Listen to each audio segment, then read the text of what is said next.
আমরা রান্না শুরু করে দিয়েছি। প্রথমে সকালে জল খাবার রেডি করছি। এখানে ছোলার ডাল সেদ্ধ বসানো হচ্ছে, আর এখানে ডিম সেদ্ধ হচ্ছে। এখানে চাটনির আম সেদ্ধ করা হবে। কড়াইতে জল দেওয়া হয়েছে। এখানে টেবিলে মশলা সাজানো হচ্ছে। সকালে 200 লোকের জলখাবার হবে, ছোলার ডাল, ডিম সেদ্ধ আর পাউরুটি, কলা।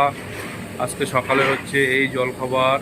আজকে দুপুরে রান্না হবে তোমার শাক শুক্তো, মাছের মাথা দিয়ে ডাল, কাতলা কালিয়া, মুরগির মাংস আর আফগান পোলাও আছে। আজকে ওভেন ধরিয়ে দিচ্ছে